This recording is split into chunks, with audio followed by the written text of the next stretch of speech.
Apuesta por el bienestar, apuesta por la igualdad de oportunidades y apuesta por servicios públicos de calidad. Es lo que venimos a defender y a proponer a los extremeños en este presupuesto para el año 2023 en este centro de personas mayores de La Zarza.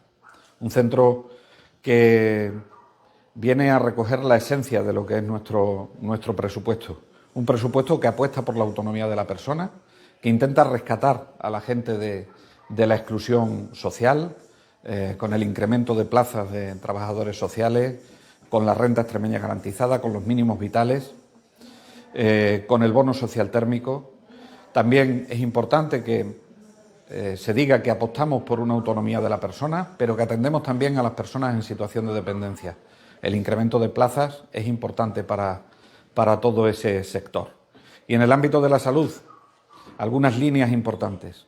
La atención primaria de salud, un cambio funcional y estructural, inversión en infraestructura y en funciones, una apuesta decidida por la salud mental, por aquellos que lo han pasado peor, que son los jóvenes, nuestro futuro de la sociedad.